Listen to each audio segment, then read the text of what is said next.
Hi everyone, I'm Sally. I'm Anne-Marie. And welcome to your ICE Assembly for this week. So to start us off, Anne-Marie, I've got a question for you. Okay. What is your favourite meal? Ooh, okay. Well, I think it kind of changes depending on my mood, but at the moment I think my favourite meal is something we both like, and it's Tteokbokki noodles, which is a Korean instant noodle dish where they take Tteokbokki, which is like a spicy, sweet, lovely, stewy kind of thing, and then ramen noodles, and you mash them up together, and it's hot and spicy and cheesy and delicious. So, yeah, that's my favourite at the moment. Good choice. Thank you. Very good choice. Yes. What about you? I'm in the mood for lasagna.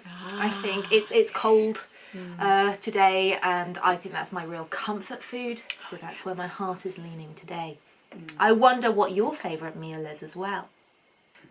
We often eat together at important occasions, so it could be a birthday party, it could be Christmas, it could be a family event. Meals often carry memory with them. They are important, they help us remember things. And in today's story, we're going to be learning about a special meal. But before we do that, I thought we'd have a quiz about some special meals across history. Okay. So, Anne-Marie, are you ready? Yes. Are you ready watching? All right, let's have our quiz. So, first question. The first meal shared on the moon was what? Was it 1, bacon? Was it 2, a Big Mac? Or was it 3, a banana? Have a think and we'll get back to you.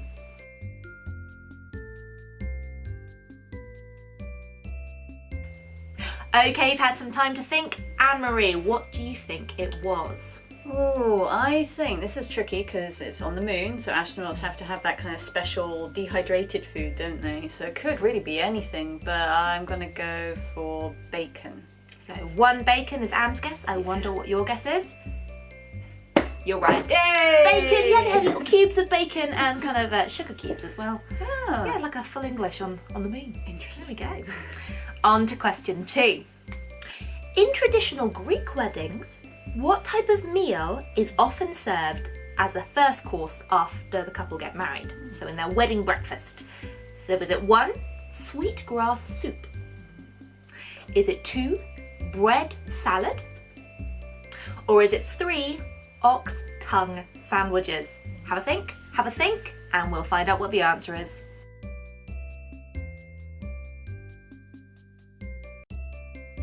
All right, you've had some time to think. Anne-Marie, what do you think? I think Greece is quite a hot place, so I think some sort of salad would be a good sort of meal to have. You know, when it's hot, you want something nice and cool and refreshing. So I'm going to go with the bread salad. So 2 bread salads, Yeah. You are correct. Yeah, you're really good at quizzes. I'm good at guessing. Bread salad is a traditional salad they have at a wedding breakfast. I've never even heard of it. No, there we go. That's good. All right, on to our last question.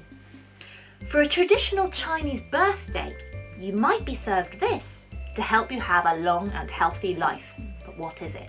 Is it 1, well-cooked seaweed soup? Okay.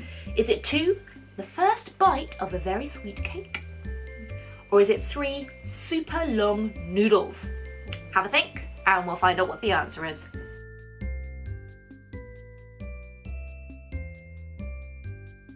Okay, what's your answer, Anne-Marie? Oh, this is tricky. I have no idea at all. I'm going to go for super long noodles, number 3. That kind of makes sense, doesn't it? Yeah. Super long noodles, super Yeah. long life, and you are correct! Woohoo! 3 out of 3 again!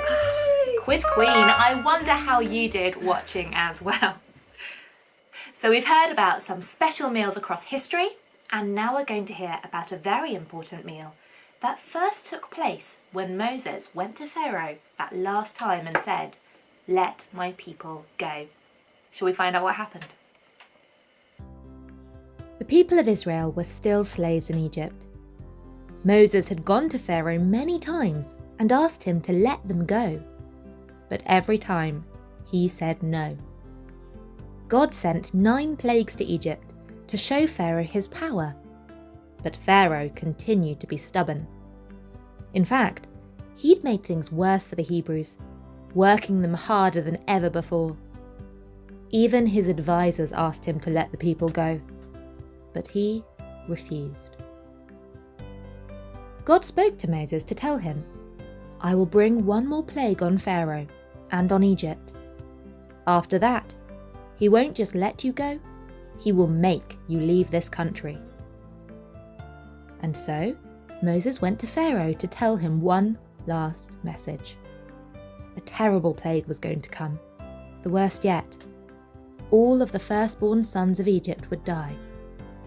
But even then, after everything he had seen, Pharaoh still refused to listen. He still wouldn't let Moses' people go. And so for the last time, Moses left Pharaoh and went to the Hebrews to tell them to get ready for what was about to take place. Moses told each family to take a lamb into their home and take care of it. Then, on the night when the last plague would come, they were to kill the lamb and cook it in a special meal together. All of the family stood around, wearing clothes ready to travel in. They were to eat bread made without yeast and eat up all the food that night. They were to take some of the blood from the lamb and put it on the sides of their doors and on the top frame too. This was a sign that God had given them. When he went through Egypt, he would see the blood on the door frames and would pass over that house. They would be safe and sound. What Moses said would happen came to pass. That night was a very sad night for the people of Egypt. Pharaoh summoned Moses and Aaron in the middle of the night and told them, "Go, leave my people, you and the Hebrews. Take everything with you and go." And so they did. The next morning they hurried to pack and travel. They picked up their bread dough without time to put yeast in it and left Egypt in a large crowd. They were finally free and off to find a new home that they could call their own. This important story is still remembered today. In fact, it has a special name: Passover. So I wonder if you have ever had a meal that was really, really special and important to you. It could have been a particularly delicious birthday celebration with a fantastic cake and lots of jelly and all that good stuff. Or maybe it was a moving house meal when you share fish and chips and you're sitting on the floor because you haven't unpacked the sofa or all those bits and pieces yet.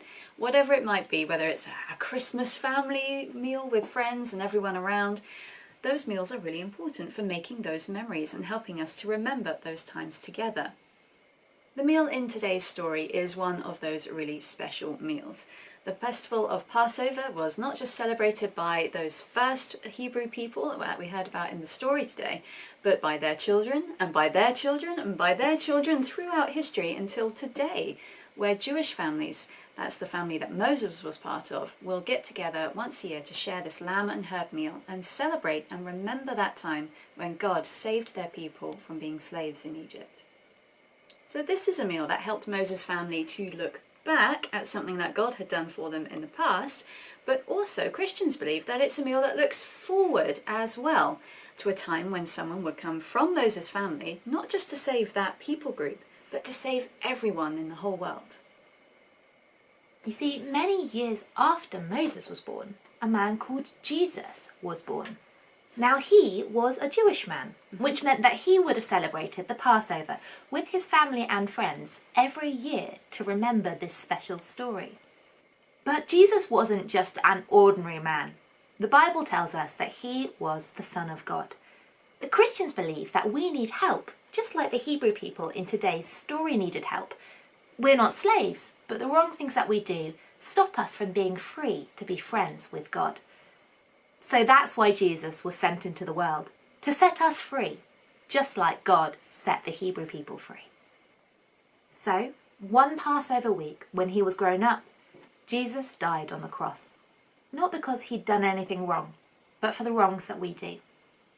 And just like in the story, when the lamb died and its blood was painted on the doorframes, it kept the people safe from the final plague. Christians believe that Jesus gave his blood to keep us safe from being separated from God. And so, people who choose to follow Jesus, that's Christians, have a special meal that we use to help us remember what Jesus did for us on the cross. Christians will share bread and wine that help us to remember the body and the blood of Jesus that was given to set us free. It helps us to remember why we follow Jesus and just how much he loves us. As we finish our assembly time, let's finish off as we always do with a time to reflect and a time to pray. What important meals will you remember for years to come? Why are they special to you? What do they remind you of? How do you think a Jewish family might feel as they celebrate the Passover together? How do you think Christians feel when they share communion? Let's pray. Loving God, thank you for special meals that remind us of important times when you helped your people. Thank you for the Passover, when you saved the Hebrew families from being slaves. And thank you for sending us Jesus to save us too. Please help us to remember all these important things.